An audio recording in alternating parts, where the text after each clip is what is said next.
Hi everyone and welcome back to my channel. It's me, Megan, and I'm here with a different kind of video. So a few weeks ago I had this thought in my head about filming my Stephen King books that I read.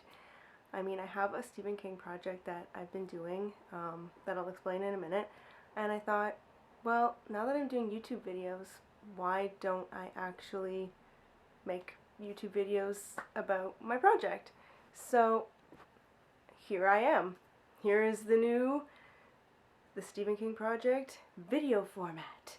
And so, if you are new to my blog, my Instagram, my Twitter, I don't really tweet a lot though, or just new to anything I've been doing something called the Stephen King Project, and in short, it is basically reading all of Stephen King's work in chronological order, a chapter a week. It's very daunting, he has a lot of books, but it's a project that I will be continuing for a very long time. And so, I started this project back in 2018 with Carrie, obviously, and I have continued on. I have read all of his books from the 70s, and I am now into the 80s, and because I have only just started making YouTube videos now, I figured, hey, why not give this a try? We'll see where it goes. If it doesn't land, it doesn't land. So, today I'm going to be talking about my thoughts on the book Cujo. So this is my first time reading Cujo. I didn't know very much going into it. I knew it was about a dog that was crazy. I don't think I knew it was rabid until I actually went to pick up the book.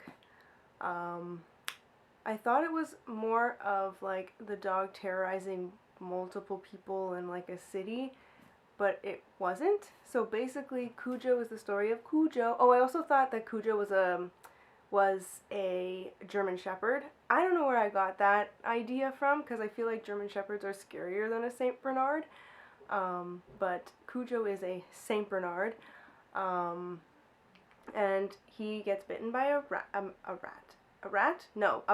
He gets bitten by a bat and becomes rabid. And basically, the story follows Cujo, and there are points of view his points of view, and you're just like, oh, Cujo just wanted to be a good boy. But Cujo was not a good boy. And you follow his story, but there are also other stories that you follow along. So there's Donna and Vic, who are technically, I want to say they are the main characters. I know that Joe, Brett, and whatever the wife's name is, I can't even remember her name because she's boring. But I know that it's Brett's dog, and like it takes place at Joe's house. But I feel like Vic, Donna. Well, Donna and Tad are technically the main characters, but it really revolves around their family, because Donna needs help with her car. Her husband has to go away on a trip for work, in which I think King spends way too much time on in this book.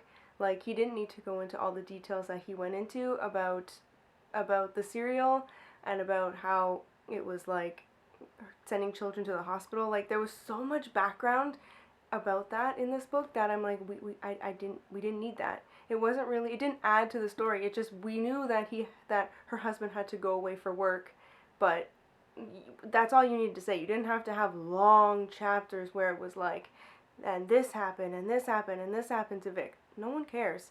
This had nothing to do with the story.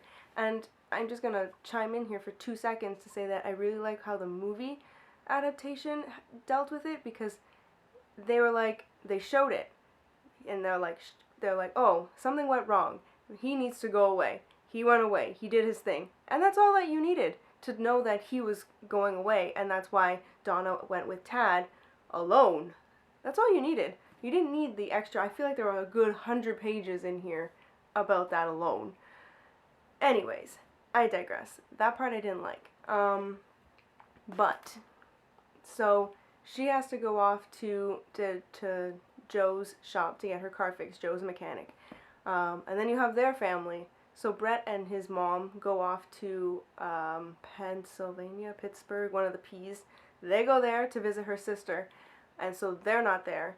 And the entire time Brett's like, oh, the dog, the dog, dog. He's very worried about his dog because he doesn't know if his dad's going to take care of the dog, because his dad doesn't really care about the dog because his dad's kind of a mean, really drunk, not a nice person.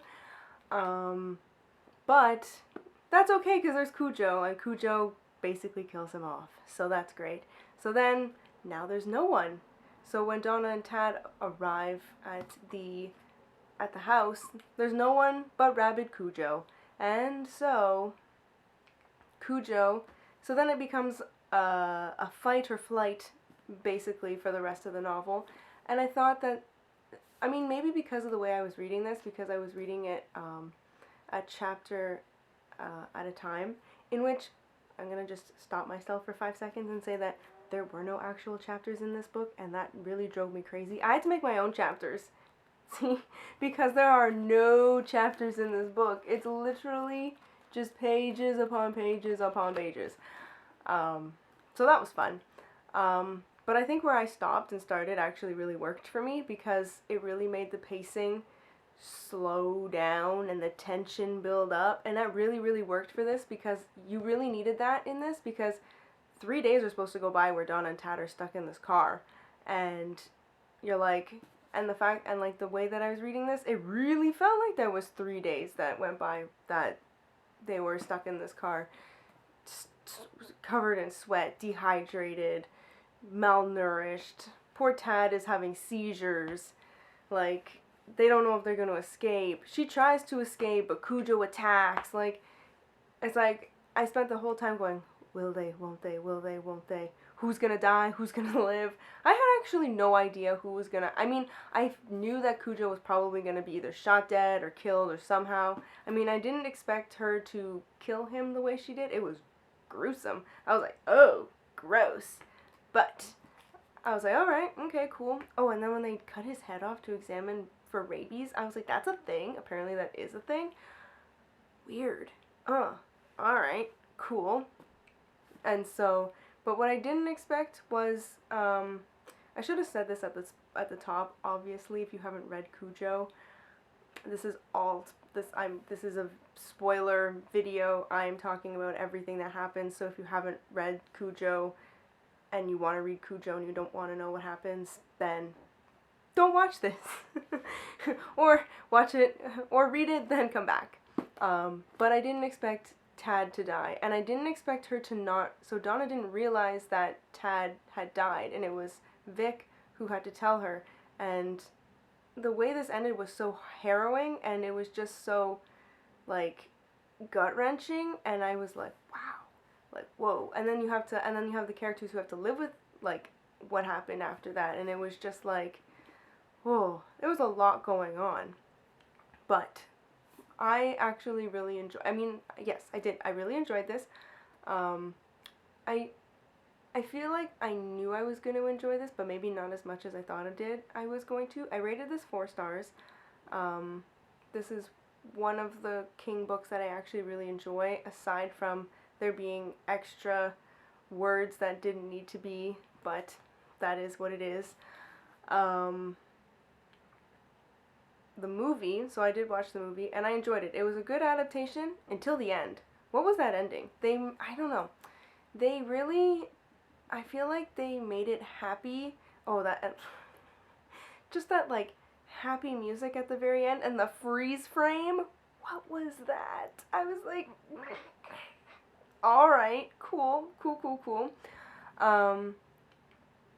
It was doing so well, because it was taking elements from the book that were very elongated and cutting them shorter, making them so that you understood what was happening, and you didn't have to know everything in the book in order to understand the movie, and it was great. And you were like, okay, following along with what's happening with Cujo, and you get the little bits from, like, different scenes, like, from the different families. You're like, okay, cool, I got this. And then it got to the very end, and they rushed it. I feel like they just rushed it, because there was a part when Vic is away, and all of a sudden he's like, I have to go home, there's something wrong. And it was like, all of a sudden, then they showed another character who had trashed their house, and like they were trying to put all the pieces together, and it happened too quickly for there to be any common sense as to how the two correlated. Like I didn't care for it. There was no build up, there was no context. It was just blah blah blah. Okay, something's wrong. Like this is it. Blah blah. I didn't like it, and then I didn't like. I mean, okay, I'm not gonna say that I didn't like that Tad ended up living, but I mean, I feel like in the book it made the fact that Tad died. I feel like that, and then the characters having to live like with it. I feel like that brought the book like full circle. I don't know. I don't know what I'm saying, but I don't know. The ending just felt just not right. I mean, maybe because they changed it, that's why. I don't know, but it wasn't my favorite thing, but I still did enjoy the book, and I did enjoy the movie. So those were most and or all of my thoughts. I feel like this has gone on a little bit longer than I had anticipated it to be going, but that's okay. Alright, so my next Stephen King read is going to be Dance Macabre. I believe that's how you pronounce that. So this is a 2010 edition of this book. It was originally released in 1982, 83. Hold on. I will find out for you in 2 seconds. 1981 actually. So this was from 1981. I feel like there were a few editions of this. But this has like extra forewords from different years. So and this is also nonfiction, him writing about nonfiction. So it'll be a different change of pace than what I've been used to. So I'm very curious to see what he has to say about writing horror fiction. So that is all I have for you guys. I will still be doing my blog post wrap up. If you are interested in that, that will be going up after this probably goes up. But I wanted to try doing a video version of it and to see how that worked out and how it turned out. So I hope this went well. Let me know your thoughts on Cujo in the comments below. Give it a thumbs up, a subscribe, a like, a comment, do your thing. And maybe you'll see me again for another Stephen King wrap up. It would be definitely this book, which I will be this is going to take me 15 weeks to read, but it's a chonky book, but I'm going to do it. So, until next time, thanks for watching, and bye guys!